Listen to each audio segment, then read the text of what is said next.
ಈ ಮನೆ ದೇವಸ್ಥಾನ ಇದ್ದಾಗೆ. ನಿನ್ನಂತವನಿಗೆ ಇಲ್ಲಿ ಬರೋ ಯೋಗ್ಯತೆನೇ ಇಲ್ಲ.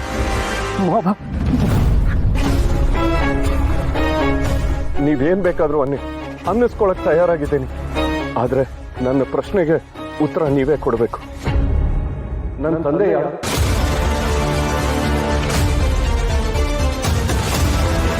ಏನು ಇದ್ದಕ್ಕಿದ್ದಾಗೆ ಈ ಪ್ರಶ್ನೆ ನಿನ್ ತಲೆಯಲ್ಲಿ ಯಾಕೆ ಬಂತು? ನನಗೆ ಮಗು ಆಯ್ತು ಮಾವ, ಹೆಣ್ಮಗು. ನಾನೀಗ ತಂದೆ ಆಗಿದ್ದೀನಿ. ನಿಮ್ಗೆ ನನ್ನ ಬಗ್ಗೆ ಕೋಪ ಇರ್ಬೋದು, ದ್ವೇಷ ಇರ್ಬೋದು. ನನ್ನ ಹೊಡೀರಿ, ಕತ್ತೆ ಹಿಡಿದು ಬೀದಿಗೆ ತಳ್ಳಿ, ಇಲ್ಲ ನಾನು ಸಾಯಿಸೇ ಬಿಡಿ. ಆದ್ರೆ ಸಾಯೋಕ್ಕೂ ಮೊದಲು ನನ್ನ ಪ್ರಶ್ನೆಗೆ ನೀವು ಉತ್ತರ ಕೊಡಲೇಬೇಕು. ನನ್ನ ತಂದೆ ಯಾರು? ಅವರು ಎಲ್ಲಿದ್ದಾರೆ? ಯಾಕೆ ನಮ್ಮನ್ನ ಬಿಟ್ಟೋದ್ರು? ದಯವಿಟ್ಟು ನೀವೇ ಹೇಳಿ ಮಾವ. ಈ ಪ್ರಶ್ನೆಗಳನ್ನೆಲ್ಲ ನೀನು ಯಾರ ಹತ್ರ ಕೇಳಬೇಕೋ ಅವ್ರ ಹತ್ರನೇ ಕೇಳಬೇಕು. ಅವ್ರು ಯಾರು ಅಂತ ನಿನಗೂ ಗೊತ್ತಿದೆ.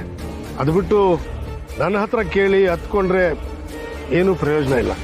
ಸರಿ, 10 ಜನದ ಪ್ರಾಣ ತೆಗಿಯೋಕೆ ಹೊರಟೋನ್ ನೀನು. ಜೈಲಿಂದ ತಪ್ಪಿಸ್ಕೊಂಡು ಹೇಗೋ ಇಲ್ಲಿ ಬಂದೆ?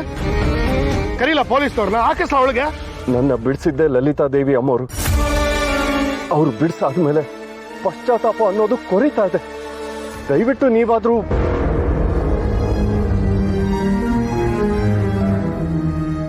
ಸರಿ, ಪರವಾಗಿಲ್ಲ. ನಮ್ಮ ಅಪ್ಪನ ಬಗ್ಗೆ ನಾನೇ ತಿಳ್ಕೊತೀನಿ. ಅವ್ರು ಎಲ್ಲೇ ಇದ್ರು ಸರಿ, ನಾನೇ ಹುಡುಕ್ತೀನಿ, ಬರ್ತೀನಿ.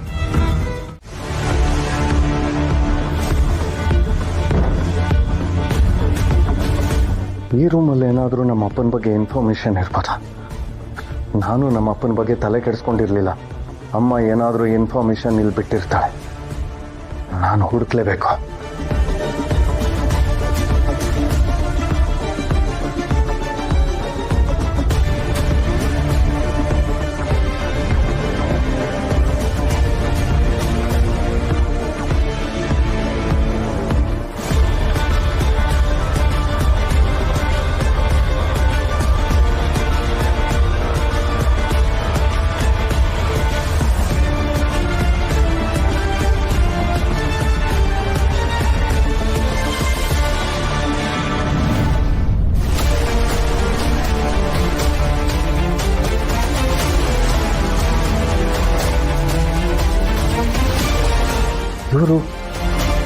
ಇವರು ನಮ್ಮಪ್ಪ ಇರ್ಬೋದಾ? ನಮ್ಮಮ್ಮ ಯಾಕೆ ಇವ್ರ ಫೋಟೋ ಇಟ್ಕೊಂಡಿದ್ರು? ನನ್ನಪ್ಪ ನೀವೇನಾ? ಈಗ ನೀವು ಎಲ್ಲಿದ್ದೀರಾ, ಹೇಗಿದ್ದೀರಾ? ಈಗ ನಿಮ್ಮನ್ನು ನಾನು ಹೇಗೆ ಹುಡುಕ್ಲಿ?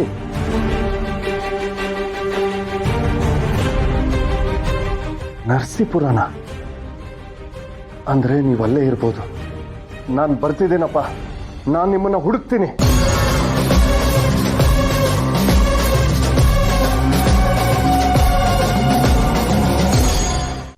ನೋಡ್ದೇನಮ್ಮ, ಆ ವಿಜಯಾಂಬಿಕಾ ಎಂತ ಕ್ರೂರಿ ಅಂತ. ಸ್ವಂತ ಮಗನೇ ಜೈಲಲ್ಲಿದ್ರು ಅವನನ್ನ ಬಿಡಿಸ್ಬೇಕು ಅಂತ ಯೋಚನೆ ಮಾಡಲಿಲ್ಲ. ಅದ್ರ ಬದಲು ಅದೇ ನೆಪ ಮಾಡ್ಕೊಂಡು ಸಿಂಪತಿ ನಾಟಕ ಆಡ್ಬಿಟ್ಲು. ಅಂತವಳು ನಮ್ಮನ್ನ ಸುಮ್ನೆ ಬಿಟ್ಬಿಡ್ತಾಳೇನಮ್ಮ? ಏನ್ ಹೇಳ್ತಿದ್ಯದನ್ನು ನೀನು? ಹೌದು ಕಣಮ್ಮ, ಆ ವಿಜಯಾಂಬಿಕಾ ಈ ಎಲೆಕ್ಷನ್ ಅಲ್ಲಿ ಗೆದ್ದೇ ಗೆಲ್ಬೇಕು ಅಂತ ಹಠ ತೊಟ್ಟಿದ್ದಾಳೆ. ಗೆಲ್ಲೋದಕ್ಕೋಸ್ಕರ ಕೊಲ್ಲೋದಕ್ಕೂ ಹಿಂಜರಿಯಲ್ಲ ಅವಳು. ಬೇಡಮ್ಮ, ನಮ್ಗಿದೆಲ್ಲ ಬೇಡವೇ ಬೇಡ ಕಣಮ್ಮ. ಎಲೆ ಮರೆ ಕಾಯಿ ತರ ನೆಮ್ಮದಿಯಾಗಿ ಇದ್ಬಿಡೋಣ. ನಡಿಯಮ್ಮ, ಈಗಲೇ ಶ್ರಾವಣಿ ಮೇಡಮ್ ಅವ್ರಿಗೆ ಹೋಗಿ ನಾಮಿನೇಷನ್ ವಾಪಸ್ ತಗೊಂಡ್ಬಿಡಿ ಅಂತ ಹೇಳ್ಬಿಡೋಣ. ಬೇಡದನು. ಯಜಮಾನ್ರು, ಲಲಿತಾ ದೇವಿ ಅಮ್ಮವರು, ನಂದಿನಿ ಅಮ್ಮವರು ತುಂಬಾ ಆಸೆ ಇಟ್ಕೊಂಡಿದಾರಮ್ಮ. ಅವರೆಲ್ಲ ಆಸೆ ಪಟ್ಟಿದ್ದಾರೆ ಅಂತ ನಮ್ ಸುಬ್ಬು ಜೀವನನ ಬಲಿ ಕೊಡೋದಕ್ಕಾಗತ್ತೆ ನಮ್ಮ? ಸುಬ್ಬುಗೇನಾದ್ರೂ ಹೆಚ್ಚು ಕಡಿಮೆ ಆದ್ರೆ ನಾವೆಲ್ಲ ಎಲ್ಗಮ್ಮ ಹೋಗೋದು? ಛೇ, ಬಿಡ್ತು ಅನ್ನೆ ದೇವ್ರೇ. ನನ್ ಮಗನಿಗೆ ಏನೂ ಆಗಲ್ಲ. ಅವನ್ ನನ್ಗೆ ಹೇಳಿದಾನೆ, ಯಾವ ತೊಂದ್ರೆನೂ ಆಗದೆ ಇರುವಾಗೆ ನಾನು ನೋಡ್ಕೋತೀನಿ ಅಂತ. ಅಮ್ಮ, ಅವನ್ ದಡ್ಡ ಕಣಮ್ಮ. ನೀನೇ ನೋಡಿಲ್ವಾ ಜೀವನದಲ್ಲಿ ಅವನ್ ಎಷ್ಟೆಲ್ಲ ಕಷ್ಟಪಟ್ಟಿದ್ದಾನೆ ಅಂತ? ಅಮ್ಮ, ಆ ವಿಜಯಾಂಬಿಕಾ ಎಲೆಕ್ಷನ್ ಅಲ್ಲಿ ಗೆದ್ದೇ ಗೆಲ್ಬೇಕು ಅಂತ ಪಣ ತೊಟ್ಟಿದ್ದಾಳೆ. ಅವಳು ಏನಾದ್ರೂ ಮಾಡಕ್ ಸಿದ್ಧ. ಇಲ್ಲಿ ಸುಬ್ಬು ಎಲ್ಲ ಮುಂದೆ ನಿಂತು ಅವನೇ ಮಾಡ್ತಿದ್ದಾನೆ. ವಿಜಯಾಂಬಿಕಾ ಕೆಂಗಣ್ಣಿಗೆ ಮೊದಲು ಗುರಿಯಾಗೋದು ನಮ್ ಸುಬ್ಬುನೇ ಕಣಮ್ಮ. ಅವನ್ಗೇನಾದ್ರೂ ಆಗ್ಬಿಟ್ರೆ ನಾವೆಲ್ಲ ಬದುಕಿರ್ತೀವಿ. ನಾನು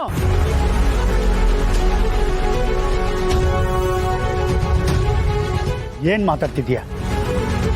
ನನ್ನ ಮಗ ಚಿರಂಜೀವಿ ಅವನಿಗೇನೂ ಆಗೋದಿಲ್ಲ.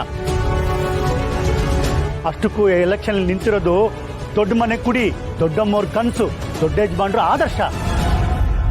ಇದೆಲ್ಲ ಗೆಲ್ಲಬೇಕು ಅಂದ್ರೆ ನಮ್ಮ ಶ್ರಾವಣಿ ಅಮ್ಮವರು ಎಲೆಕ್ಷನ್ನಲ್ಲಿ ಗೆಲ್ಲೇಬೇಕು. ಇದು ನಮ್ಮ ಪಾಲ್ಗೆ ಬರೀ ಎಲೆಕ್ಷನ್ ಅಲ್ವೇ, ಜೀವನದಲ್ಲಿ ನಡೀತಾ ಇರೋ ಹೋರಾಟ. ನಂದಿನಿ ಅಮ್ಮವ್ರ ಜೀವನದಲ್ಲಿ ಏನೆಲ್ಲ ನಡೆದೋಯ್ತು. ನಂದಿನಿ ಅಮ್ಮವರು ಯಜಮಾನ್ರು ದೂರ ಇರಬೇಕಾಗಿ ಬಂತು.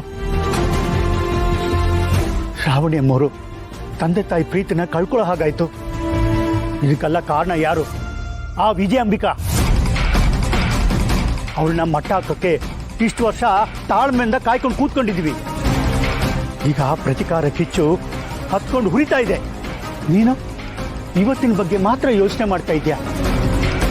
ಆದ್ರೆ ನಾನು ಇಷ್ಟು ವರ್ಷಗಳಿಂದ ಇವ್ರನ್ನೆಲ್ಲ ನೋಡ್ಕೊಂಡು ಬೆಳೆದಿರೋನ್ ಕಡೆ. ಸಾಲಿಗ್ರಾಮದ ಋಣ ನಮ್ಮ ಮೇಲಿದೆ ಕಡೆ. ಅದಕ್ಕೋಸ್ಕರ ನನ್ನ ಪ್ರಾಣ ಕೊಡಕ್ಕೂ ತಯಾರಾಗಿದ್ದೀನಿ. ರೀ, ಆದ್ರೆ ಒಂದು ಮಾತು ಮಾತ್ರ ನೆನಪಿಟ್ಕೋ, ಇದು ನನ್ನ ಸಂಸಾರ. ನನ್ನ ಸಂಸಾರದಲ್ಲಿರೋರಿಗೆ ಕಿಂಚಿತ್ತೂ ತೊಂದರೆ ಆಗೋಕ್ಕೆ ನಾನು ಬಿಡೋದಿಲ್ಲ. ಈ ಪದ್ದು ಬಗ್ಗೆ ಇನ್ನೂ ನಿನಗೆ ಗೊತ್ತಿಲ್ಲ. ಯಾರಾದರೂ ಎದುರು ಬಿದ್ರೆ ಖಂಡಿತ ಅವ್ರನ್ನ ಉಳಿಸಲ್ಲ, ನೆನಪಿಟ್ಕೋ.